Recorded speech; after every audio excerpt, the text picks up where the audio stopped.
There comes a moment in a man's life when everything he built just falls apart. For Nate Calloway, that moment came at 52, when he lost his wife, his business, and his reason to keep going. With nowhere else to turn, he walked into the redwood forests of Northern California with his dog Duke, looking for a place to disappear. What he found instead was an old treehouse wrapped around a giant sequoia, its lights still working, as if someone had been waiting for him. He stayed one night, then another, slowly fixing the place up.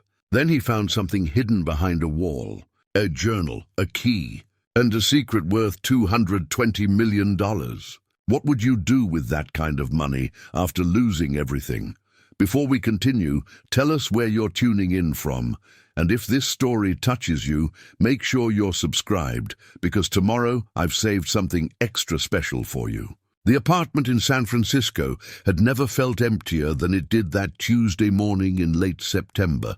Nate Calloway stood in what used to be his living room, now just bare walls and echo, watching Duke pace nervously across the hardwood floor. The German shepherd knew something was wrong. Dogs always knew.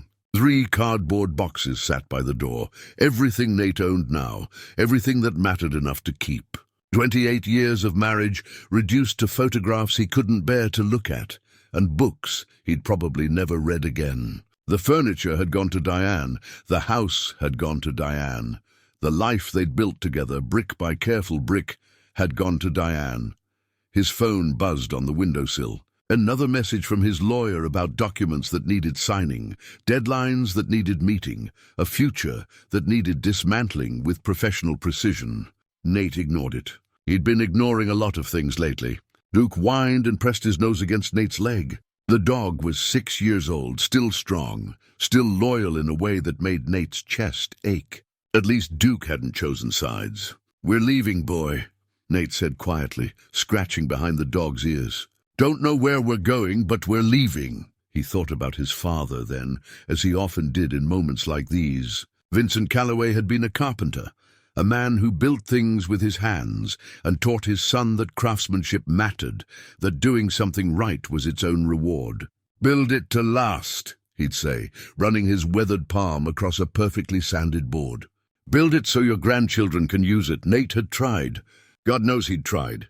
Calloway Design Solutions had started in a garage 30 years ago, just Nate and a drafting table and a dream of creating spaces that mattered. Architecture that served people, not just profit margins.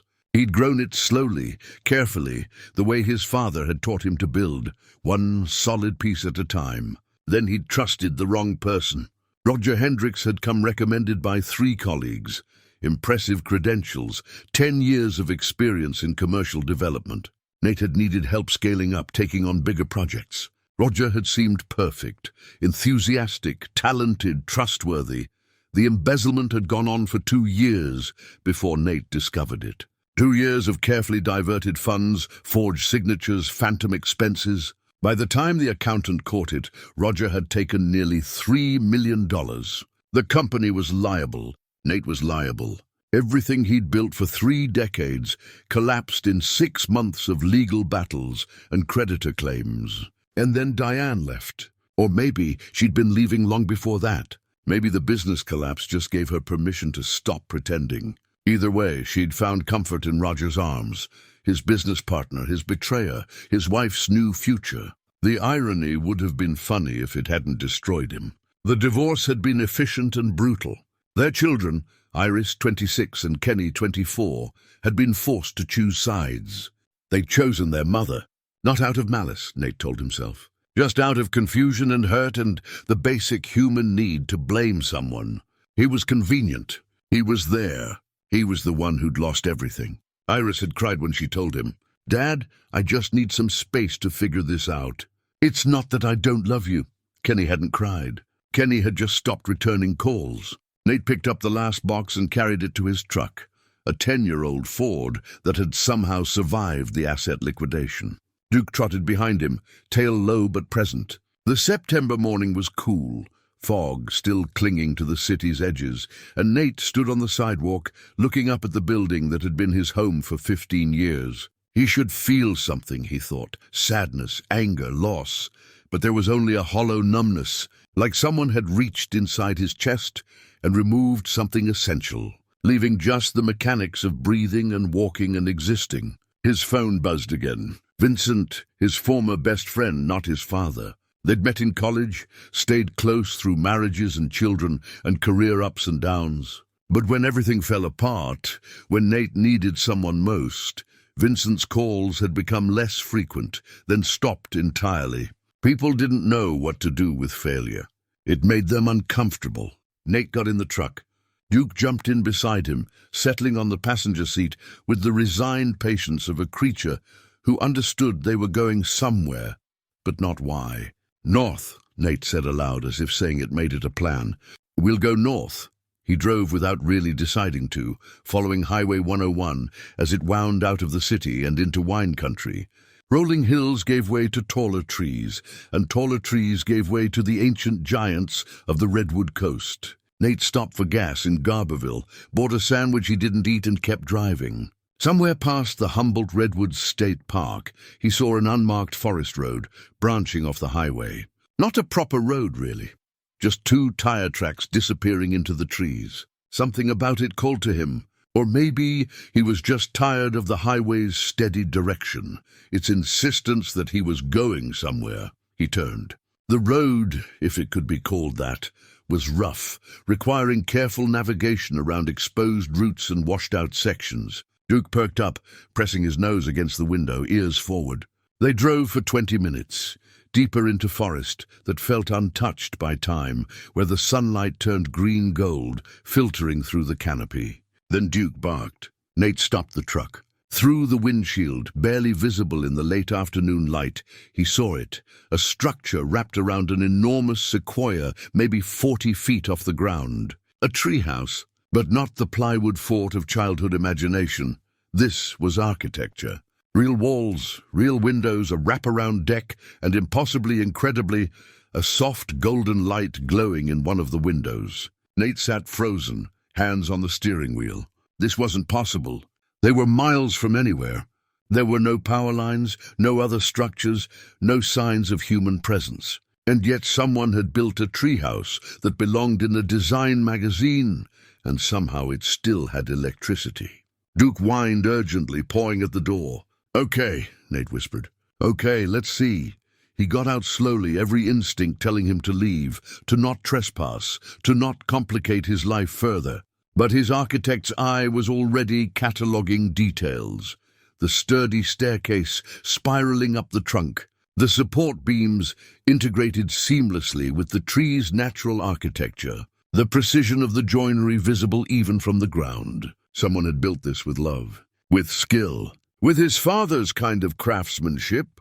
Duke was already climbing the stairs, looking back as if to say, "Are you coming or not?" Nate climbed. Each step was solid, perfectly spaced, weathered but not weak. At the top, a small landing opened onto the deck. The door was simple wood, hand-carved with a pattern of redwood branches. Nate raised his hand to knock, then realized how absurd that was. If someone was here, they'd have heard the truck, heard Duke barking, heard them climbing. He tried the handle. It opened. The interior took his breath. Open-plan living space, maybe 400 square feet, with a kitchenette along one wall, a wood stove, built-in bookshelves, and a small study nook with a desk and chair. Mid-century modern furniture, all wood and clean lines, covered with a fine layer of dust that suggested months, maybe years, without occupants. But the light was real. A lamp glowed on the desk, powered by something Nate couldn't yet understand. On the table, held down by a smooth riverstone, was a note. Nate picked it up with shaking hands. The paper was yellowed, the handwriting careful. "To whoever finds this place when they need it most, you're welcome here. E.H. 1985. Something broke inside him then. Some dam he'd been holding against the flood of the past 2 years. Nate sank onto the couch, note still in his hand, and cried for the first time since Diane had told him she was leaving. Duke pressed against his legs, warm and solid and present. He cried for his business, for his marriage, for his children who couldn't look at him without seeing failure, for his father who died believing his son had built something lasting, for every careful brick of his life that had come crashing down. When the tears finally stopped, the light outside had faded to dusk. Nate stood on unsteady legs and explored properly. The kitchenette had a small propane stove, the tank still half full. The wood stove had kindling and matches in a weatherproof tin. The bookshelves held engineering texts, philosophy, journals about intentional living. Everything preserved as if frozen in time. Nate built a fire. Duke settled on a rug that must have been expensive once. And as the wood stove's warmth filled the space, as darkness completed its claim on the forest outside, Nate made a decision. He'd stay one night, just one, to rest, to breathe, to exist without apology or explanation. In his pocket, his phone buzzed again. A voicemail from Iris. "Dad, please call me back. I'm worried. I just want to know you're okay." He wasn't okay. But for the first time in months, sitting in a stranger's treehouse deep in the redwood forest, he thought maybe someday he could be. Nate fell asleep on the couch, Duke's breathing steady beside him, and dreamed of building things that lasted. Morning came softly to the treehouse, filtered through layers of redwood branches that turned the light into something green and ancient. Nate woke to Duke's cold nose pressing against his hand, the dog's tail wagging gently, as if to say the world hadn't ended overnight, despite all evidence to the contrary. He sat up slowly, muscles stiff from the couch, and took in the space with fresh eyes. In daylight, the craftsmanship was even more remarkable. Every joint was precise, every surface smooth.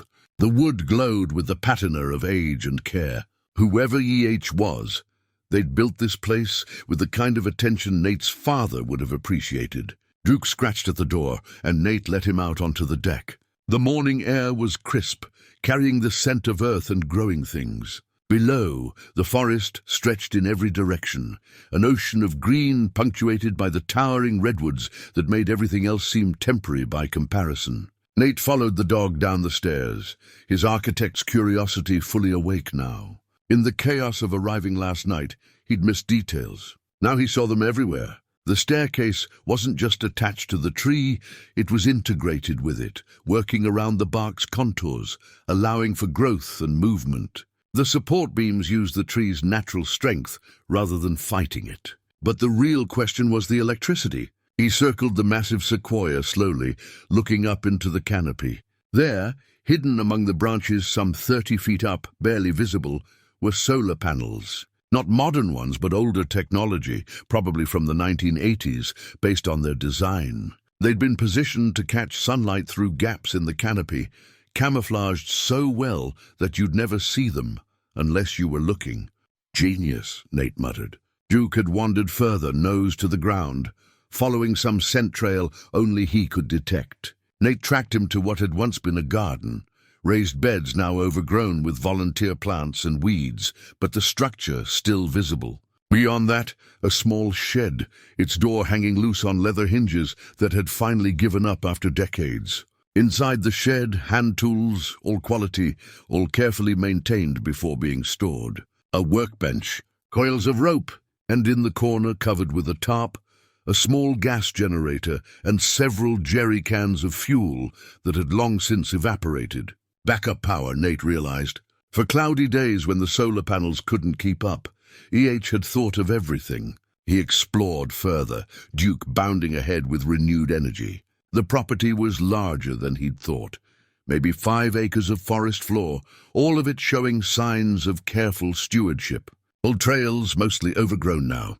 A creek running through the eastern edge. And near the creek, half hidden by ferns, a weathered boundary marker carved with the initials E.H. Nate pulled out his phone. The signal was weak, barely 1 bar, but it was something. He searched property records for Humboldt County, trying to cross-reference the approximate coordinates, but the database was slow to load and ultimately unhelpful. The land might be private, might be public, might be in some legal limbo. He couldn't tell. It bothered him, being here without permission. But E.H.'s note had said he was welcome, and there was no one to ask. By the time he returned to the treehouse, it was nearly noon. Duke flopped onto the deck, panting happily, and Nate realized he'd have to make a supply run soon.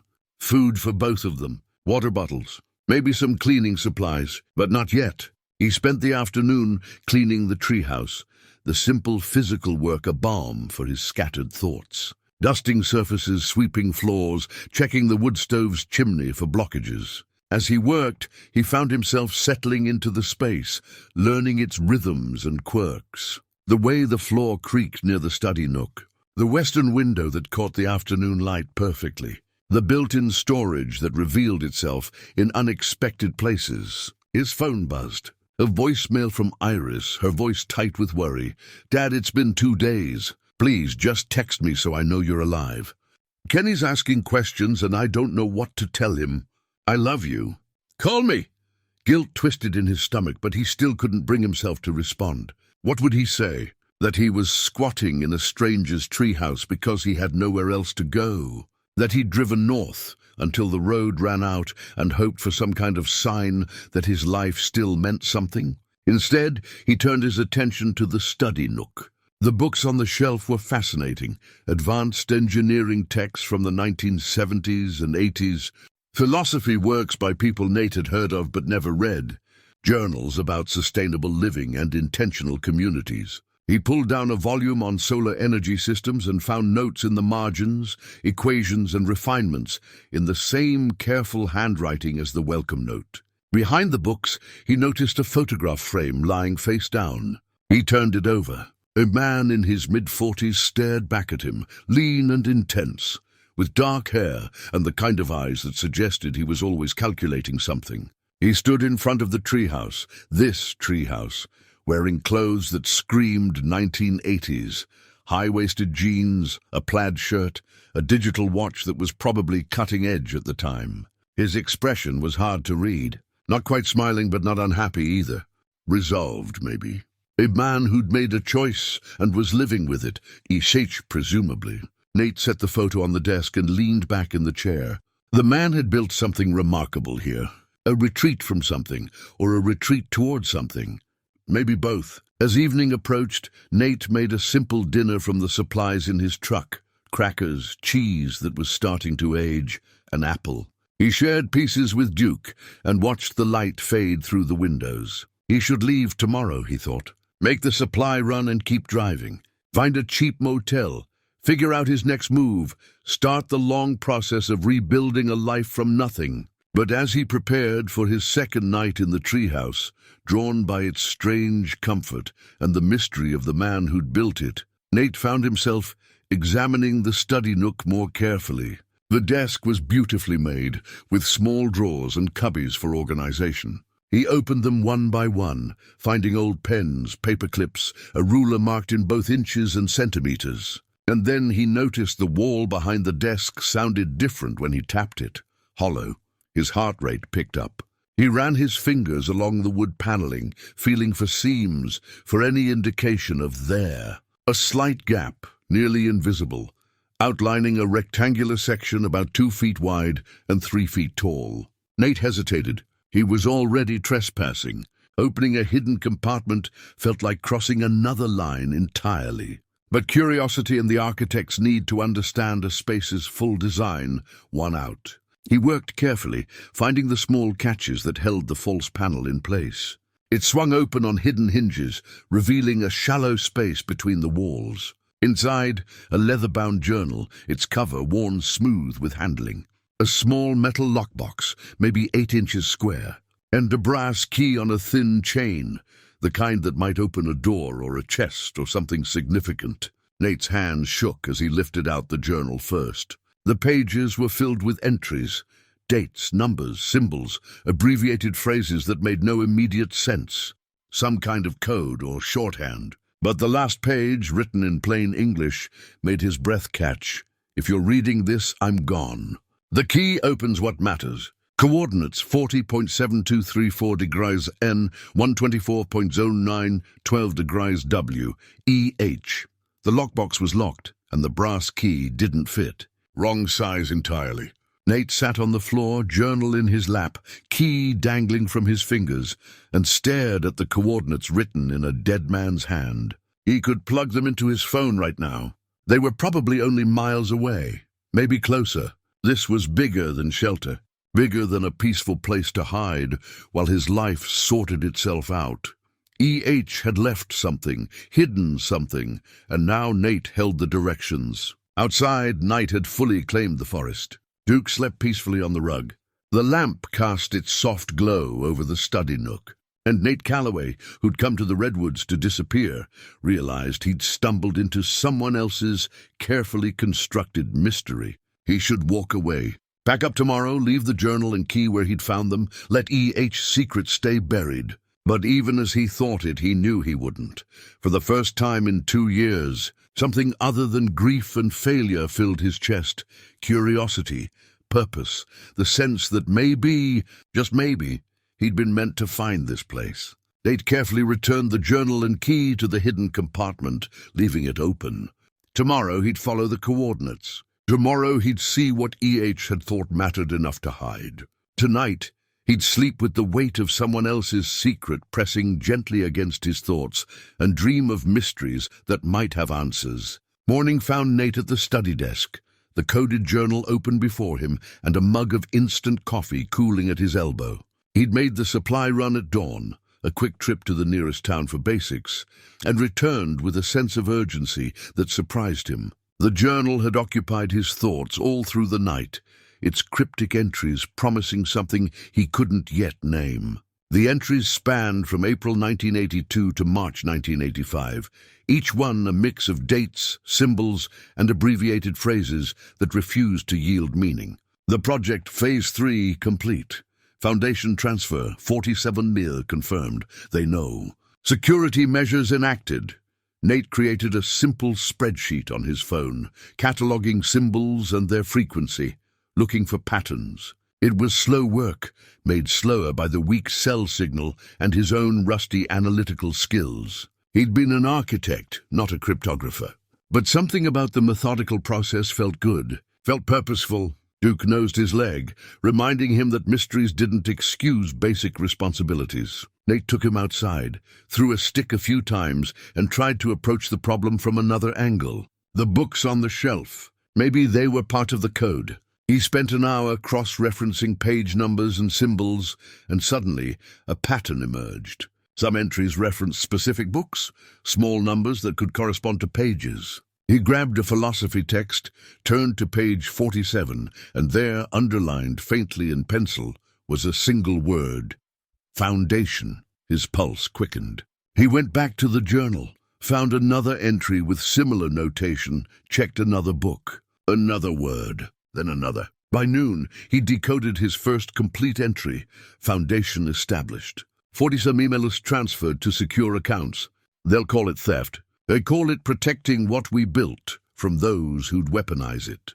Nate sat back, the words rearranging his understanding. E.H. hadn't been hiding from the law because he was guilty. He'd been hiding because he'd done something he believed was right, something that someone else had called theft. $47 million. In 1985, that was serious money. Still was, actually. He kept working through the afternoon, decoding more entries piece by piece. A picture emerged. E.H., Edward Holbrook, he now knew, had discovered his investors were planning to sell his company's research to military contractors. The technology involved early machine learning algorithms, artificial intelligence work that was cutting edge for the 1980s, work that could be used for autonomous weapons systems. Edward had refused. And when they'd moved forward anyway, he'd taken what he felt was rightfully his, the money he and his research team had generated, and disappeared. They'll call it theft, Nate read again. I call it protecting what we built. He understood that kind of betrayal, trusting people who saw your work as nothing more than a commodity to be sold. Roger had done the same thing, taken what Nate had built and used it for his own ends, twisted it, destroyed it. But Edward had fought back. Nate had just folded. The thought stung, but it also sparked something. Edward had made a choice, taken a stand. Maybe it was the wrong choice legally, but morally. Nate wasn't so sure anymore. He needed to know more. The safety deposit box key in his pocket suddenly felt heavier, more significant. If Edward had hidden something at those coordinates, whatever he'd locked away might explain everything. Nate checked the coordinates on his phone's map, about 3 miles north, accessible by a hiking trail that wound through the forest toward the coast. He could make it there and back before dark if he left now. Duke was more than ready for another adventure. Nate packed water, his phone, the photograph of Edward for reference, and the 2 keys, the brass one from the treehouse and the smaller one he hoped to find at the coordinates. The hike was beautiful in a way that made his chest ache. Old-growth forest, the kind that existed before humans decided everything needed to be categorized and controlled. He passed mushrooms growing on fallen logs, heard birds he couldn't name, felt the forest floor soft beneath his boots. The coordinates led to a rocky outcrop overlooking the ocean. Waves crashed against stone far below, and the late afternoon sun turned everything gold and blue. Nate stood at the edge, feeling small and temporary against the landscape's permanence. Duke was already investigating, nose working overtime. He paused at the base of a large rock formation, whining with interest. "What did you find, boy?" Nate knelt beside him and saw it, a small gap between rocks, partially hidden by lichen and time. He reached in carefully, feeling for something metal and cold. He pulled out a weatherproof cache container, the kind hikers used for geocaching. Inside, another key, smaller and silver, with the number 1247 stamped on it. A safety deposit box key, he was certain. And beneath it, a business card so deteriorated that most of the text was illegible. He could make out fragments, Tech Solutions, Palo Alto, and the year 1984, Silicon Valley. Edward had been connected to the tech industry's epicenter. Nate photographed everything with his phone before carefully returning the items to his pocket. The pieces were coming together, but the picture they formed was still incomplete. The hike back felt shorter, his mind racing ahead of his feet. As soon as he had decent signal, he searched. Missing tech fortune 1985, disappeared Silicon Valley founder, Edward Holbrook. The results were sparse but illuminating. A few old news articles, archived forum discussions, a Wikipedia stub that barely scratched the surface. Edward Holbrook, founder of Holbrook Tech Solutions, had vanished in March 1985 amid accusations of embezzling $47 million from investors. The company had collapsed. Lawsuits had been filed. Edward was never found, and speculation ran from flight to South America to suicide in some remote location. One article included a photograph. Nate compared it to the framed picture from the treehouse. Same man, same intense eyes, same resolution. The Holbrook case, one headline called it, as if Edward's entire life could be reduced to a mystery for bored internet sleuths to solve. By the time Nate returned to the treehouse, dusk was settling in. He fed Duke, made himself a simple dinner, and sat at the desk with the journal and his phone, reading everything he could find about Edward Holbrook. The official story painted him as a thief and a coward, but the decoded journal entries told a different story. A man who'd tried to stop his work from being weaponized, who'd taken money he felt was owed to the people who'd actually created the technology, who'd disappeared not out of greed but out of principle. Nate's phone rang, startling him. Iris. He'd been avoiding her calls, but guilt finally won. "Dad," her voice cracked with relief. "Oh my God, Dad, where have you been?" "I'm okay, honey. I'm up north just taking some time to think." Time to think? It's been almost a week. I've been terrified. Kenny's been terrified even if he won't admit it. I'm sorry. I should have called sooner. Where are you exactly? Suspicion edged into her relief. Just north of the redwoods. Humboldt area. I found a quiet place to stay, and I'm figuring some things out. A pause. Are you safe? Are you eating? Dad, talk to me. I'm safe. I promise. Duke's with me. We're both fine. Another pause, longer this time. Mom's selling the house. And your storage unit. The lease is up next month. The facility manager called me because they couldn't reach you. The house. His storage unit. The last fragments of his old life being dismantled while he played detective in a dead man's treehouse. I'll deal with it, he said, though he had no idea how. Dad, I'm worried about you. This isn't like you, just disappearing. Maybe the old me wouldn't have. But I'm not sure who I am right now, Iris. I need time to figure that out. Her voice softened. Okay, but please stay in touch. Text me every day so I know you're alive. Can you do that? I can do that. I love you, Dad. I love you too, honey. After she hung up, Nate sat in the quiet, feeling the weight of two worlds.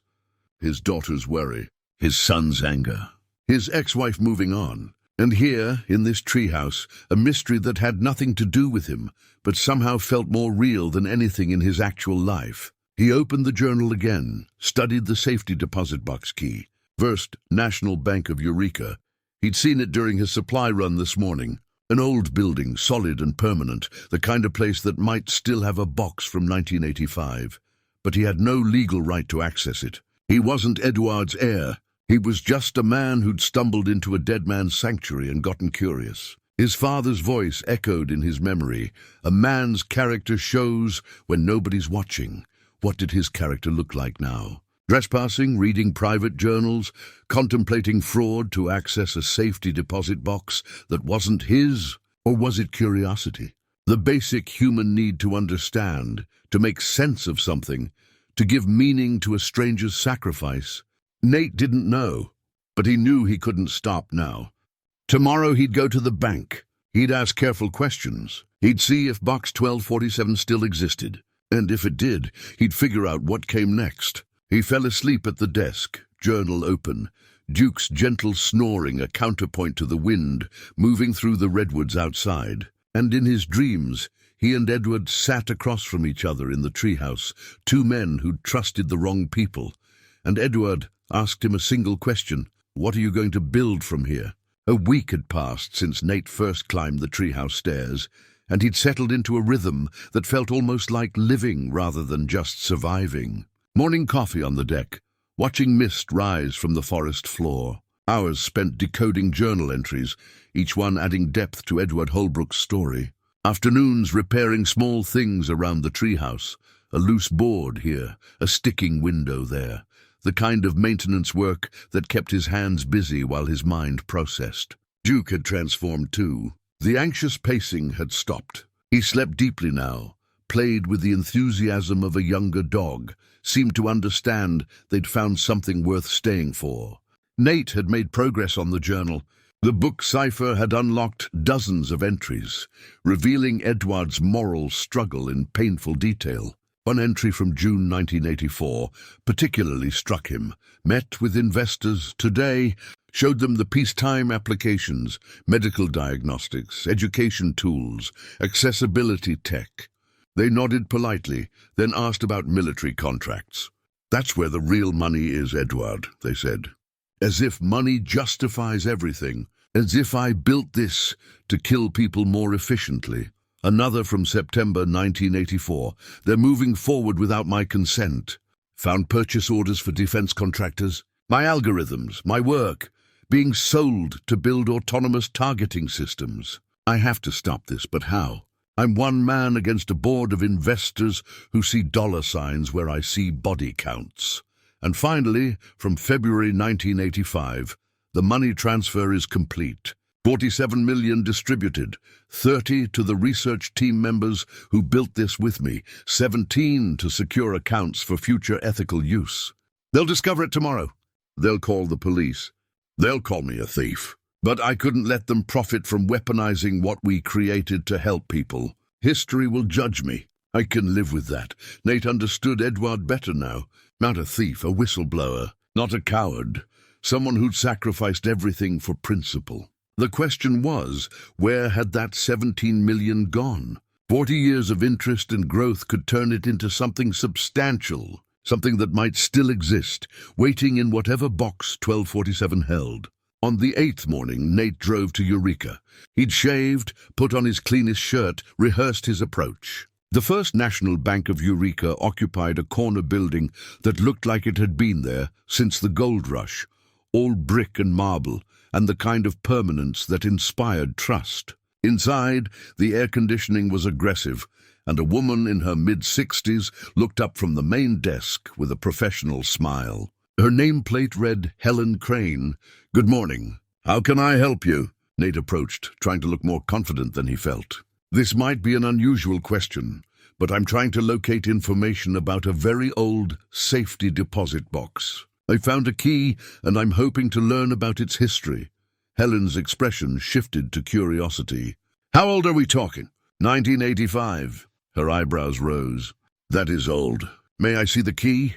Nate handed it over. She examined it, noting the number 1247, then turned to her computer. Her fingers moved across the keyboard with practiced efficiency. "Box 1247, she said slowly. "It does exist. It's registered to the E. Holbrook estate, established March 1985. Nate's heart hammered. "Is it still active?" "Technically, yes, though we've tried to contact the estate holder for years. Standard procedure for boxes this old. If we can't reach anyone, eventually they're drilled and the contents sent to state custody." She looked up at him. "How did you come by this key?" Honesty seemed like the best policy, or at least partial honesty. "I found it while hiking. There was a note with coordinates. I'm curious about the story behind it, but I understand I have no legal claim to access it." Helen studied him for a long moment, and Nate had the sense she was weighing something. "You know," she said carefully, "if someone were researching the Holbrook family, genealogical research, that sort of thing, the county records office might be helpful. They have property records, probate filings, family histories. It wasn't permission, but it was a direction." "Thank you. That's very helpful." "Edward Holbrook," Helen said, almost to herself. "I remember when that story broke. I was young, just starting here. The scandal was all anyone talked about for months. Brilliant man, from what people said. Shame how it ended. You think he was guilty?" Helen's smile was sad. "I think the truth is usually more complicated than headlines. Good luck with your research, Mr. Calloway." "Nate Calloway." "Good luck, Mr. Calloway." The Humboldt County Records Office was less impressive than the bank, but more bureaucratic. After explaining his interest in the Holbrook property history, Nate was directed to a microfiche machine and several filing cabinets of old records. It took 3 hours of searching, but he found it. Edward Holbrook had purchased 5 acres of forested land in February 1985, paying cash. The title had never been transferred. Technically, the property was in legal limbo. Edward was presumed dead, but never declared deceased. No heirs had claimed it, and the county hadn't bothered to seize such remote, low-value land. But the property records mentioned something else. Edward had a sister, Margaret Holbrook, with a 1985 address in Portland, Oregon. More searching revealed Margaret had died in 2003, but she'd had a daughter, born in 1967, Beverly Holbrook Strand, still living in Portland according to the most recent records Nate could access. Edward's niece, his legal heir, if such things mattered after 40 years. Nate sat back in the uncomfortable chair, processing. He could contact Beverly, explain what he'd found, give her the information and step away. Let the legal heir handle everything. But that would mean losing the treehouse, the sanctuary that had become the first place he'd felt peace in 2 years. The thought was selfish, and he knew it. But it was also honest. He drove back to the treehouse in the late afternoon, exhausted from the day's detective work. Duke greeted him with enthusiasm, and Nate took him for a long walk through the forest, thinking through his options. He could keep quiet, stay in the treehouse, live off what little money he had left, decode the journal, and never touch anything that wasn't his. Or he could do the right thing. Contact Beverly, give her the chance to know her uncle's story. Let her decide what happened to Edward's legacy. His father's voice again, a man's character shows when nobody's watching. That evening, sitting at Edward's desk with a glass of water and the weight of decision pressing on him, Nate drafted an email. "Dear Ms. Holbrook Strand, my name is Nate Calloway. I'm writing about something that may seem strange, but I hope you'll take the time to read this. I recently discovered a treehouse built by your uncle, Edward Holbrook, in the Humboldt County forest. I've also found journals and documents that tell a very different story than the one reported in 1985.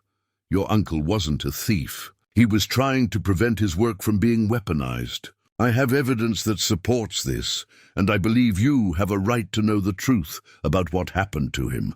If you're willing to discuss this, I can be reached at this email or by phone. I understand this must seem suspicious, and I'm happy to provide verification of what I've found. Respectfully, Nate Calloway. He included his phone number, attached a photo of the treehouse, and before he could second-guess himself, clicked send. The next 3 days were torture. Nate checked his email obsessively, jumped every time his phone buzzed, imagined a dozen different responses or no response at all. He continued decoding the journal.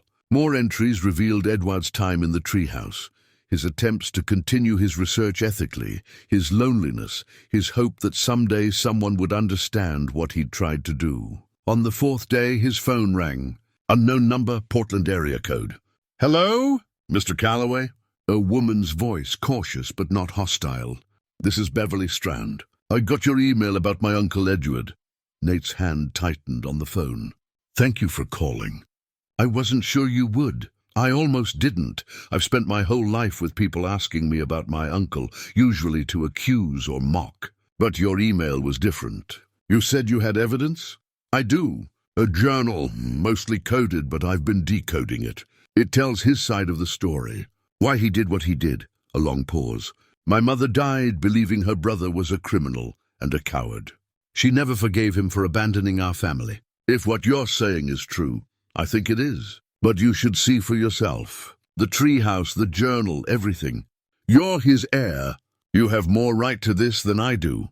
Another pause, and Nate could hear emotion creeping into her voice. "Can I come see it? Would this weekend work?" "Yes, absolutely." They made arrangements. Beverly would drive down Saturday with her husband. Nate gave directions, tried to manage his own conflicting feelings. Relief that he'd done the right thing. Fear that he'd lose this sanctuary. Hope that Edward's story might finally be understood. After the call ended, Nate sat on the deck watching evening settle over the forest. Duke pressed against his leg, sensing his mood. "Well, boy," Nate said quietly, "I guess we're about to find out what happens when you tell the truth."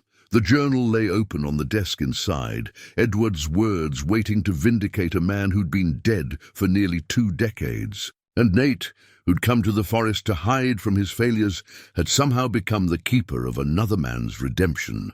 The days leading up to Beverly's visit felt suspended somehow, as if the treehouse and the forest around it were holding their breath. Nate threw himself into preparation, cleaning more thoroughly, organizing the decoded journal entries into a coherent timeline, trying to present Edward's story in a way that would honor the man's memory. He discovered more about Edward through the space itself. Small carvings in the wooden beams revealed themselves under close inspection. Mathematical equations, dates, and once, touchingly, the name Margaret carved with evident care. Edward hadn't forgotten his sister, even in exile. The birdhouses Nate had noticed scattered around the property weren't random. They were precisely positioned to encourage specific species. Edward had been creating a sanctuary for more than just himself. Duke seemed to sense something was changing.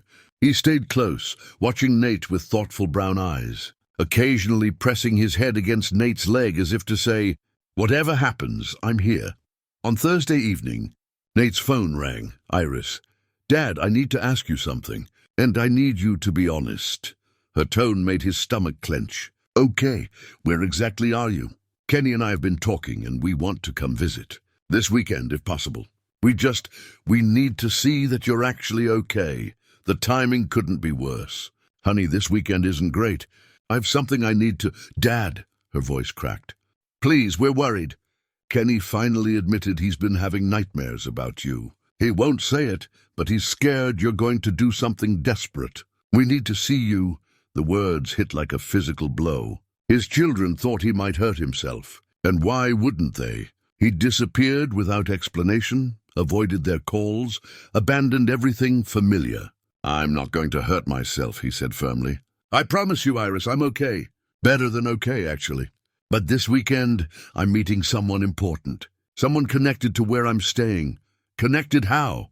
He couldn't explain over the phone. "It's complicated." "How about next week? Come up next Saturday.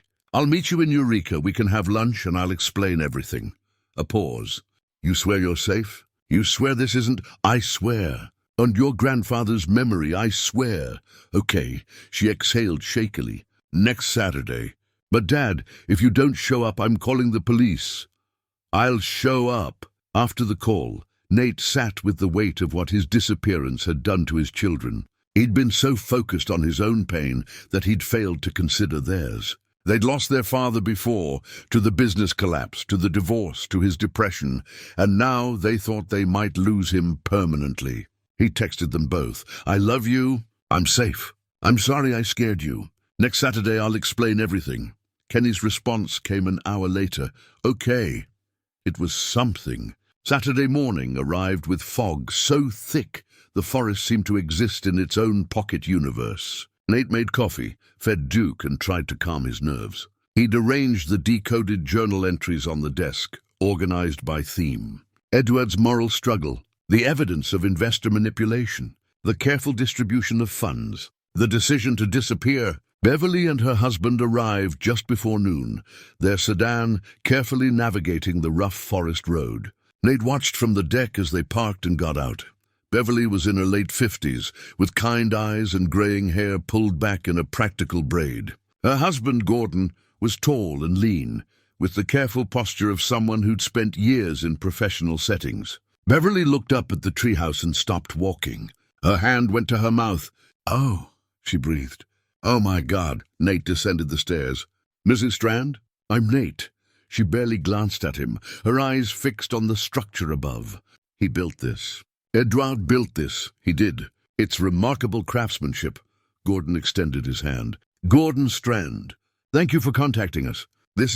We didn't know what to expect. Please, come up. There's a lot to show you.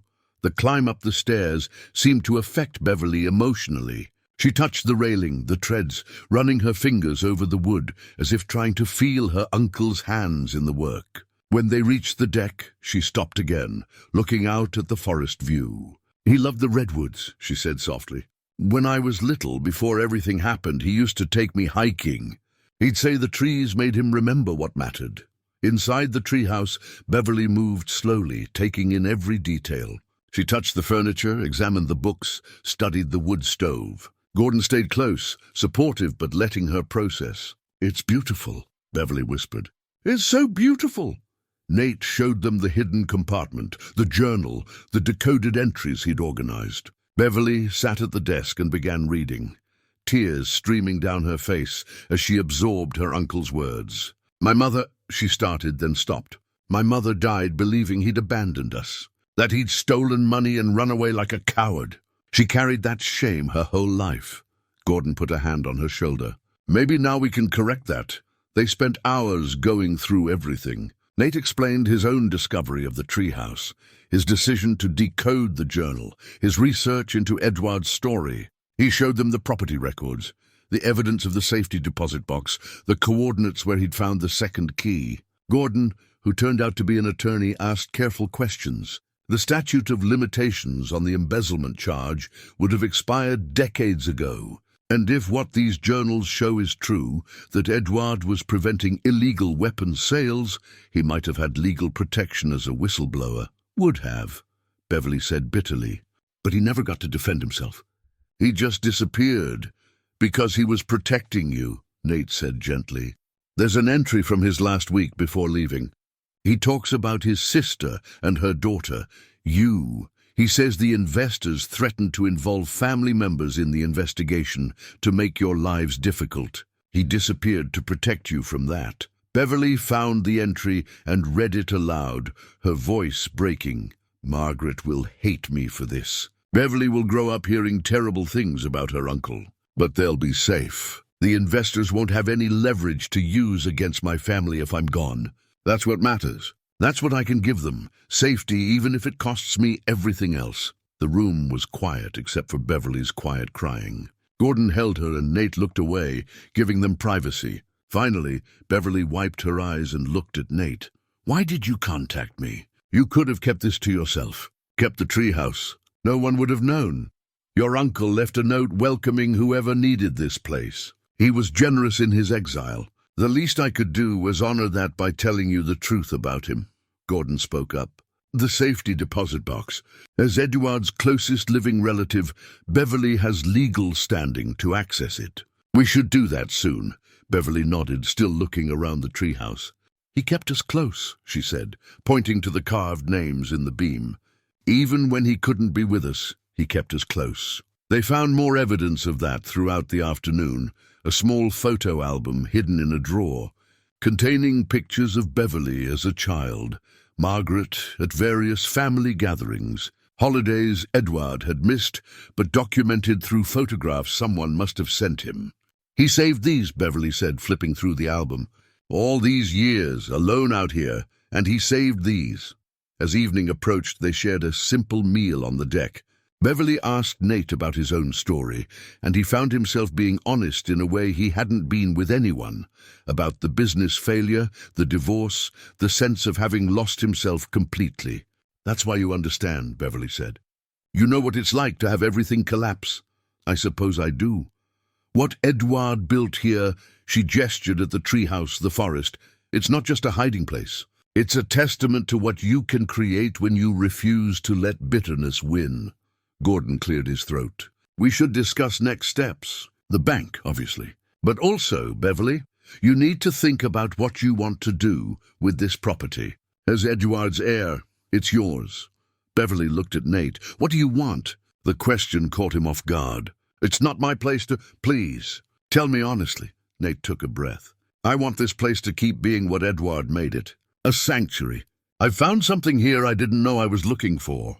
But it's not mine to claim. What if we work together?" Beverly said slowly. "Whatever's in that safety deposit box, we approach it as partners. Edward's heir and the man who found his story. We figure out together how to honor what he tried to do." Gordon looked concerned. "Beverly, that's generous, but Uncle Edward welcomed whoever needed this place. Nate needed it. He found it. And he could have kept all of this secret, but he didn't. That matters." They agreed to visit the bank Monday morning, all three of them. Beverly and Gordon would stay at a hotel in Eureka for the next few days. Whatever they discovered in Box 1247 would determine their next steps. As they prepared to leave, Beverly touched Nate's arm. "Thank you for giving me back my uncle, for letting me know he wasn't what they said he was." After they left, Nate sat on the deck in the gathering darkness, Duke beside him. The treehouse felt different now, less like a secret he was keeping, and more like a story that was finally being told. His phone buzzed. A text from Iris. "Love you, Dad. See you next Saturday." He replied, "Love you too. I have a lot to tell you." Monday morning arrived cold and clear, the kind of Northern California weather that made everything feel possible. Nate met Beverly and Gordon at the bank. All three of them dressed slightly more formally than necessary, as if the occasion demanded respect. Helen Crane greeted them with recognition. "Mr. Calloway, back so soon." "Helen, this is Beverly Holbrook Strand, Edward Holbrook's niece." Helen's expression shifted immediately. "Miss Strand, I'm so pleased to meet you. Let me get the manager." Mr. Pruitt was a thin man in his 50s who approached everything with careful deliberation. He examined Beverly's identification, the genealogical documentation Gordon had prepared overnight, and the death certificate for Margaret Holbrook. Finally, he nodded. "As the closest living relative with no competing claims, you have legal standing to access the box. If you'll follow me." The walk to the vault felt ceremonial. Nate's heart hammered as they descended the stairs into the temperature-controlled basement where safety deposit boxes lined the walls in neat rows. Mr. Pruitt located 1247, inserted his master key, then stepped back to let Beverly use the key Nate had found. The lock turned smoothly, as if 40 years meant nothing. Inside was a leather document folder, surprisingly well-preserved, and a small USB drive that looked impossibly dated, the kind of technology that had been cutting edge in 1985, but was now practically archaeological. They carried everything to a private room. Beverly's hands shook as she opened the folder. Inside were financial documents, meticulously organized, offshore account statements, investment records, legal trust documentation, all dated from March 1985. Gordon, the attorney, put on reading glasses and began examining documents. His expression grew increasingly serious. "This is sophisticated work," he murmured. "Edward set up a complex trust structure. Split the money between multiple accounts, different jurisdictions, conservative investment strategies. How much? Beverly asked quietly. Gordon flipped through pages, making calculations. The initial transfer was $17 million. Invested in bonds, index funds, and... He paused. Small positions in several early tech companies, Apple, Microsoft, a few others that no longer exist. Nate leaned forward. And now? 40 years later? Gordon looked up, his face pale. Conservatively, accounting for inflation, compound growth, stock splits, I'd estimate around $220 million. The room went silent. The number was so large it seemed abstract, meaningless. That's... Beverly couldn't finish the sentence. Life-changing, Gordon said. And legally complex. This will attract attention, media, potential lawsuits from the original investors' estates, IRS scrutiny. We need to be very careful how we proceed. Beverly picked up the USB drive, turning it over in her hands. What's on this? We'll need special equipment to read it, Nate said. That's a format from the mid-'80s. Most modern computers won't have the interface. I know someone, Beverly said slowly. A tech archivist at Portland State. She specializes in recovering data from obsolete media. They spent the next hour with Mr. Pruitt, completing paperwork to officially transfer the box's contents to Beverly. Helen brought them coffee and tactfully didn't ask questions, though her curiosity was evident. Outside, standing in the parking lot with the leather folder secured in Gordon's briefcase, Beverly looked overwhelmed. This is real, she said. This is actually real. We need to be strategic, Gordon cautioned. Once word gets out, and it will, you'll be under tremendous pressure. People will come forward claiming Edward owed the money, that they have rights to these funds, that my uncle was still a thief, Beverly finished. Just a successful one. Not if we control the narrative, Nate said. Edward documented everything. His reasons, his moral stance, the evidence of what the investors were planning. If we present the complete story, that's still risky, Gordon interrupted. Defense contractors from the 1980s, if they're still operating, won't want this information public. Then we make it so public they can't suppress it, Beverly said, her voice gaining strength. We tell the whole truth. Edward's story. The weapons development. The money, everything. They agreed to regroup after Beverly got the USB drive analyzed. She'd contact her friend at Portland State, see how quickly they could recover the data. Gordon would begin preliminary legal research on the trust structure and Edward's potential whistleblower protections. Nate returned to the treehouse, feeling like he'd stepped into something much larger than he'd anticipated. Duke greeted him with uncomplicated enthusiasm, and Nate took him for a long walk, trying to process. $220 million. Edward had been protecting that for 40 years, waiting for someone to find it and use it the way he'd intended. The trust documents had specified the money was for advancement of ethical technology and support of those displaced by corporate exploitation. Edward had been planning this legacy all along. That evening, Nate's phone rang. Beverly, the tech archivist can see us Wednesday. Can you come to Portland? I'd like you there for this. Of course. Nate, thank you for finding this, for caring enough to dig into a stranger's story. He's not a stranger anymore, Nate said. Not to either of us. The next morning, Tuesday, Nate forced himself to deal with his own life. He called his storage facility, arranged to keep the unit for 3 more months. He texted Iris confirming their Saturday lunch. He looked at his bank account and winced at how little remained. The irony wasn't lost on him. He'd discovered a fortune, but he was still broke. His phone rang. Unknown number, but local area code. Mr. Calloway, this is Philip Chen from Arcata Data Recovery. Helen Crane at the bank gave me your number. She mentioned you might have some obsolete media that needs reading. Nate's surprise must have been audible. She did? Helen's my cousin. She's very good at connecting people who need help. Do you have a USB drive from the 1980s? Actually, yes. But I'm taking it to Portland tomorrow. I can have results by this evening if you bring it by. I've got all the equipment here. Portland State is great, but they're backed up for weeks. Unless you want to wait? Nate thought fast. What's your rate? For Helen's referral? $200, regardless of how long it takes. She says you're doing something interesting with the Holbrook story. I remember when that broke.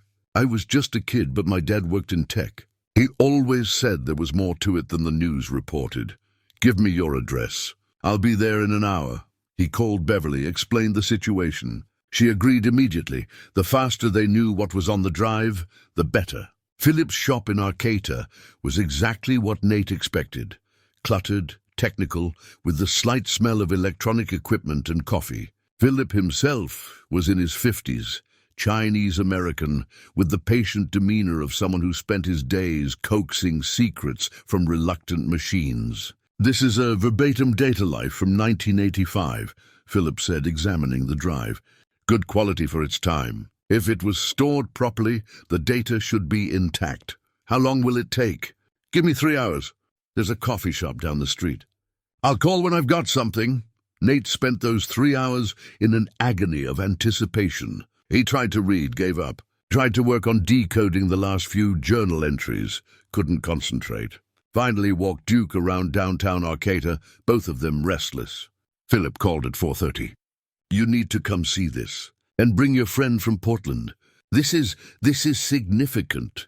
When Nate arrived back at the shop, Philip's expression was serious. I'm going to show you what's on here, but first I need to understand something. What are you planning to do with this information? Tell the truth about Edward Holbrook. Clear his name. Philip nodded slowly. Good, because what he documented here, it's explosive, still relevant, still dangerous to some very powerful people.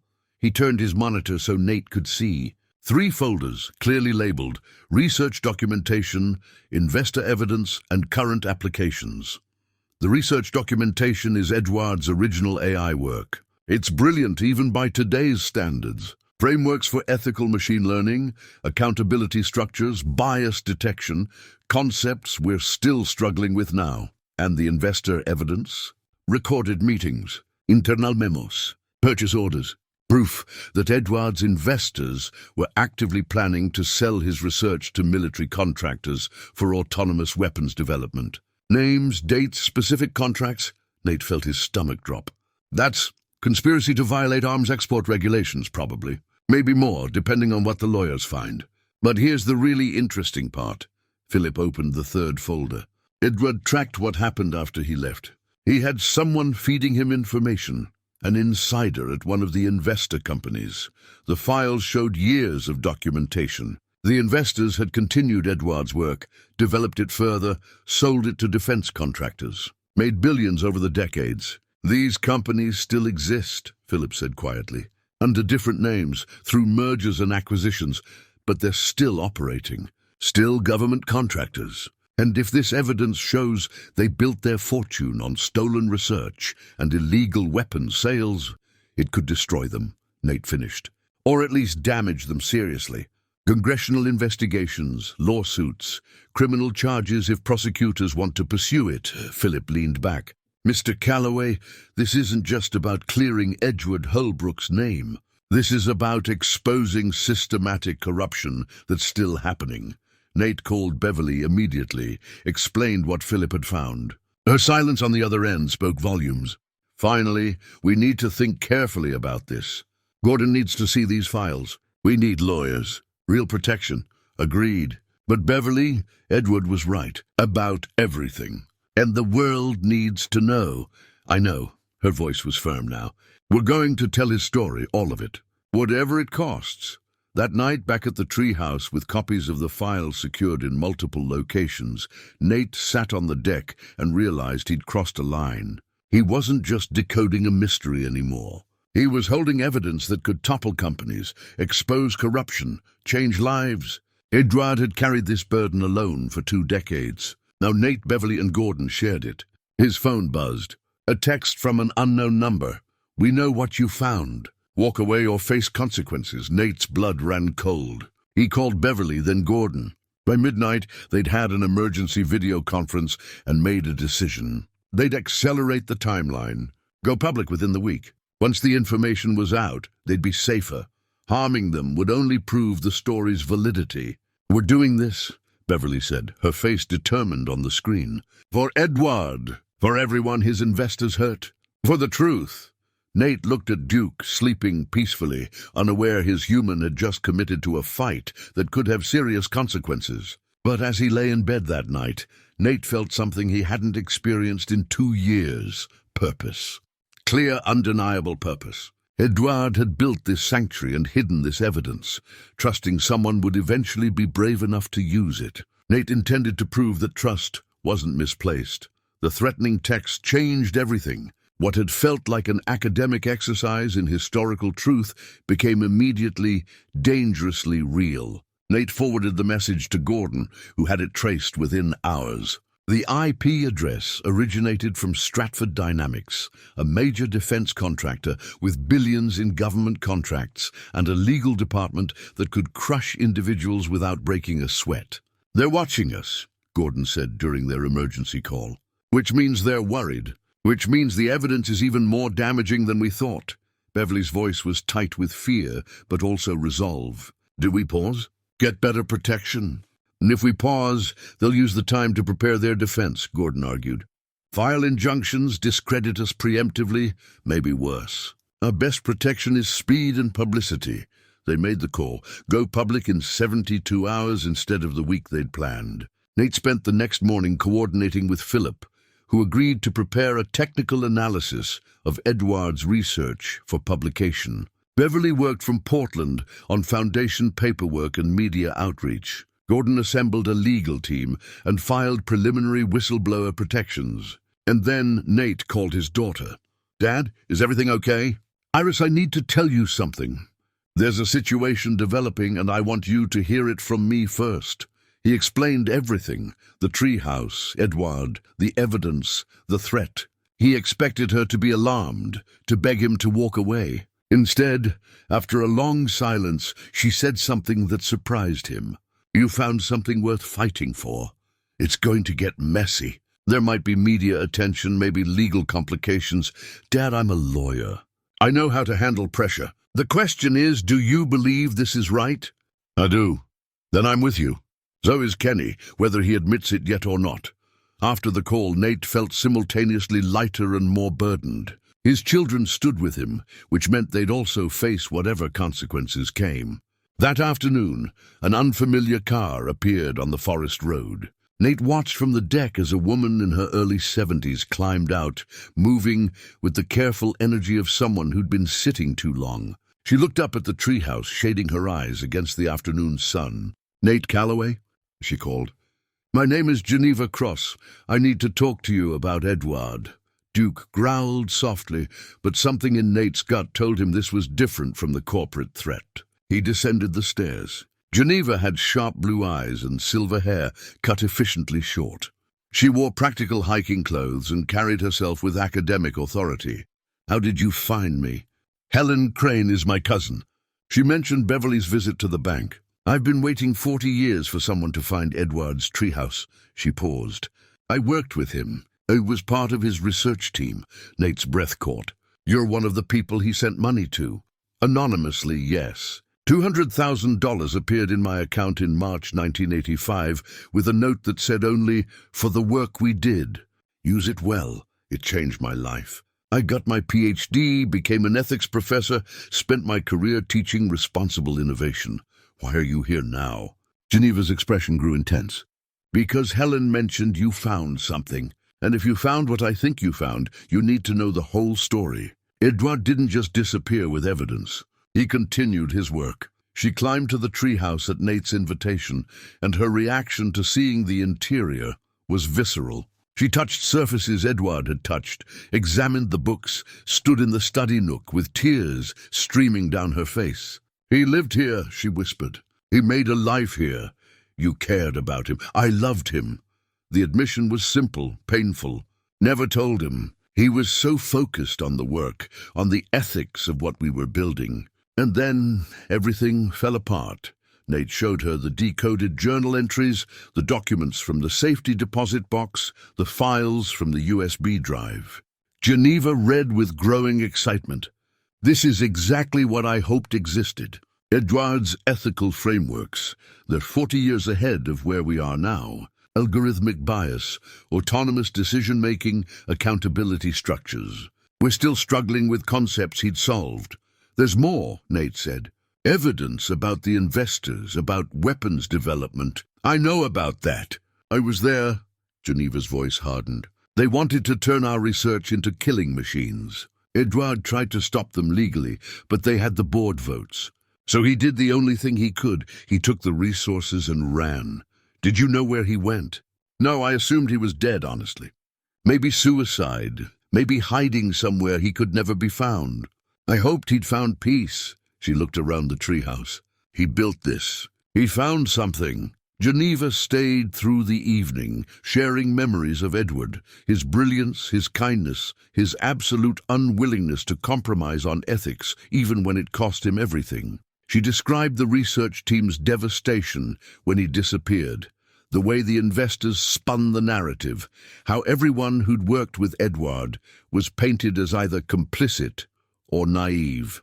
They destroyed his reputation to protect themselves, Geneva said, made him the villain, so no one would look closely at what they were doing. As darkness fell, Geneva made a suggestion that shifted everything. If you're going public with this, you need more than documents. You need context, expert validation. I can help with that. I know 30 of the leading ethics scholars in computer science. Give me 2 days, and I'll have their endorsements. Endorsements of what? Edward's ethical frameworks. Academic papers showing that what he developed 4 decades ago addresses problems we're facing right now. Once the academic community validates his work, it becomes much harder for the corporations to dismiss him as just a thief. They called Beverly and Gordon, brought them into the plan. Geneva's involvement added legitimacy and depth to their approach. But it was late that night, after Geneva had left for a hotel in town, that Nate found Edward's final letter. He'd been looking for something else in the hidden vault, a photograph Beverly had mentioned wanting, when he noticed a sealed envelope tucked into the very back. The handwriting on the outside read, "To whoever carries this forward." Nate's hands shook as he opened it. The letter inside was dated January 2006, Edward's last months, based on other evidence they'd found. He read it slowly, Edward's voice clear in every word. "If you're reading this, you've found what I left behind. You've learned my story. And now, someone is asking you to keep it quiet. I know because they asked me too. They offered money, safety, peace. They told me I could protect my family by protecting their secrets. I almost said yes. God forgive me, I almost said yes. But here's what I learned. Silence is another kind of prison. Comfortable but still locked. The money I saved can rebuild lives. The truth I documented can prevent future harms. But only if someone has the courage to act. I didn't have that courage. I hid. I justified it as protection, as wisdom, as survival. Don't make my mistake. Whatever they offer you, it's not worth what you'll lose in yourself. Be braver than I was. Finish what I started. With hope and respect, Edward Holbrook. Nate read the letter 3 times, each reading settling something deeper in his chest. Edward's final wish wasn't for his name to be cleared, it was for his silence to be broken. The next morning brought another visitor. Nate was on the deck with his coffee when he heard a vehicle approaching. Not Geneva's rental car, something larger, more expensive. A black SUV parked below. A man in a tailored suit emerged, carrying a briefcase and the bearing of someone accustomed to getting his way. "Nate Calloway," he called up. "My name is Wesley Strand. I represent Stratford Dynamics. I'm here to make you an offer." Duke growled, a deep rumble of warning. Nate set down his coffee, feeling Edward's letter in his pocket like a talisman. "You're trespassing," Nate said. 5 minutes of your time. Then I'll leave. I promise you'll want to hear this." Against his better judgment, Nate let him climb the stairs. Wesley reached the deck and took in the treehouse with a practiced eye, evaluating and calculating. "Remarkable place," Wesley said. "Holbrook built something special here. What do you want?" Wesley set his briefcase on the deck railing. "To make this simple, my company is prepared to offer you $20 million. Cash, immediate transfer." The number hung in the air like a physical thing. "In exchange for?" You sign an NDA, transfer all documents, research and evidence to us. Walk away quietly. Beverly Holbrook Strand keeps the trust fund Edward set up. We won't contest her claim. But everything else, the research, the evidence, that stays private. Oh, why would I do that? Wesley's expression remained neutral. Because going public will cause tremendous damage. Stock prices will crash. Thousands of people will lose their jobs. Pension funds will be affected. You'd be hurting innocent people to chase a 40-year-old grudge. It's not a grudge. It's the truth. And you think you're innocent? Wesley's tone sharpened. Your company failed because you trusted the wrong person. You made bad decisions. People lost money because of you. How is this different? The words struck precisely at Nate's guilt, his vulnerability. Wesley saw the impact and pressed harder. $20 million. Your children never worry about money again. You keep this sanctuary. You rebuild your life. Everyone moves on. Or, he paused, you can play crusader, spend years in legal battles, have your past dragged through the media, watch your kids suffer through the publicity, all to tell a story no one will care about in 6 months. For a moment, one terrible, tempting moment, Nate imagined it. 20 million. Kenny's future secured. Iris's student loans erased. Peace. But then Duke pressed against his leg, and Nate's hand went to his pocket, touching Edward's letter. "Wait here," he said. Inside, he unfolded the letter and read it again. Edward's regret at choosing silence. His plea for someone to be braver than he'd been. Nate returned to the deck. Wesley waited confidently, as if the outcome was already decided. "No," Nate said simply. Wesley's composure cracked slightly. "No? You understand what you're turning down?" "I understand exactly what I'm turning down. I also understand what I'd be accepting." Edward Holbrook spent 20 years in exile because he chose silence. "I won't make that deal." Wesley's friendly mask dropped completely. "You'll regret this. We have resources, lawyers. We'll bury you in litigation. We'll discredit everything you've found. You can try, but in 48 hours, the world will have the documents, multiple copies, multiple institutions. You can't bury them all. Your children will be affected. The publicity, my children are stronger than you think. And the truth matters more than our comfort." Wesley's jaw tightened. He picked up his briefcase. "You're making a historic mistake, Mr. Calloway." "Maybe, but it's my mistake to make." After Wesley left, Nate's hand shook with adrenaline and fear. He immediately called Beverly and Gordon, reported the encounter. "That seals it," Gordon said. "Corporate intimidation validates everything. We go public tomorrow morning. I'll arrange security for the press conference." The next 18 hours were a blur of preparation. Geneva rallied her academic contacts. Gordon coordinated with a journalist named Alicia Brenner, who'd built her career on tech industry investigations. Beverly finalized the Foundation Charter, and Nate documented everything, writing Edward's story as completely and honestly as he could. In the pre-dawn hours before the press conference, Beverly, Geneva, and Gordon gathered at the treehouse one final time. "Whatever happens after this," Beverly said quietly, "Edward would be proud." Geneva touched a beam where Edward had carved an equation. He'd be amazed. He thought he was alone in this fight. Nate looked around the space that had saved him, that held a dead man's courage, that was about to become the center of a story 40 years in the making. He was never alone, Nate said. He just couldn't see the future. We're his future. They descended from the treehouse as dawn broke through the redwoods, driving toward Eureka and whatever consequences their truth would bring. The Eureka Community Center had never hosted anything quite like this. Nate arrived 2 hours early with Beverly and Gordon, helping set up chairs, while Geneva coordinated with the arriving journalists. The room felt too small for what they were about to do: expose 40 years of corporate corruption and rehabilitate a dead man's reputation in front of streaming cameras. Nate's phone buzzed constantly. Iris texting updates. "Kenny and I are driving up. We'll be there in an hour. You've got this, Dad." The support meant everything, but it also amplified his fear. His children were choosing to stand with him publicly, which meant they'd face whatever backlash came. Alicia Brenner arrived at 8, a woman in her mid-40s with sharp eyes and the confident bearing of someone who'd broken significant stories before. She spent 30 minutes reviewing the evidence with Geneva and Gordon, asking pointed questions, verifying sources. "This is substantial," she finally said. "If even half of this holds up under scrutiny, it's going to shake the defense industry.